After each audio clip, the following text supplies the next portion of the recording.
Shalom. This week's Sedra is Sedra Haberachah. A Jew's greatest wish is to live with God. Living with God means being aware of God at all times, following God's mitzvos, studying God's Torah and creation to understand God, and having God interfere in the normal course of events for our own benefit. This is expressed by King David in Psalms when he says, "One thing I ask of God, only that do I seek, to live in the house of God all the days of my life, to gaze upon the beauty of God, to frequent God's temple." How does a Jew live with God? In this week's Torah portion, which is read on Simchas Torah, the Sedra starts with these verses.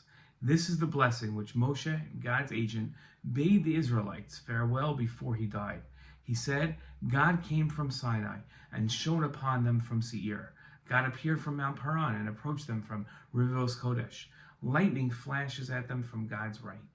In his commentary to this verse, Ramban wrote that Moshe stated that God came to Israel from Sinai, for it was from there that he caused his divine presence to dwell among them and never departed from them again. This is written in the Torah, where it says, God came down upon Mount Sinai to the top of the mount, and God called Moshe. God remained all the days that Moshe ascended and descended the mountain.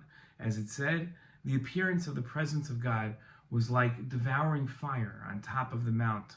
When the second tablets were given to Moshe, the divine presence rested in the tent of meeting, meaning Moshe's own tent. As it says in the Psukim, it came to pass when Moshe entered the tent, the pillar of cloud descended and stood at the door of the tent, and God spoke with Moshe. And it writes further, God spoke to Moshe face to face. But when the tabernacle was set up, the presence rested inside the tabernacle. As the Psukim say, then the cloud covered the tent of meeting, and the presence of God filled the tabernacle. All communications to Moshe came from there during the years of the Jews in the wilderness. It's interesting to know from these Psukim that God's presence only revealed itself among the people at Har Sinai. In all the other verses where God's presence was among the Jewish people, it rested. This happened at Moshe's tent and at the Mishkan and the tabernacle. There was a unique factor at Har Sinai that made it the perfect place for God's presence to be revealed. What was that unique factor at Har Sinai that made it the perfect place for God's presence to be revealed? Now, there are a number of teachings about the divine presence in the Mishnayos of Pirkei Avos.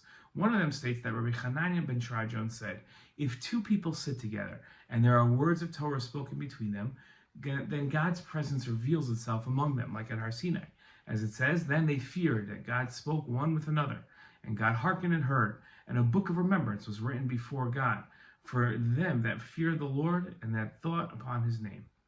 The only scriptural proof for the teaching that the divine presence reveals itself among two people, how do we even know that one who sits and studies Torah fixes his reward and the divine presence reveals itself? The verse stated, though he sits alone and meditates in stillness, he takes a reward for himself. The divine presence reveals itself when Torah knowledge is taught and studied. It was first revealed at Har Sinai, when God taught the Torah to Moshe, and Moshe taught it to the people.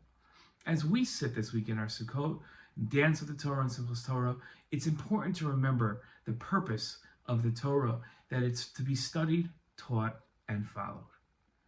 Shabbat Shalom, Chag Sameach.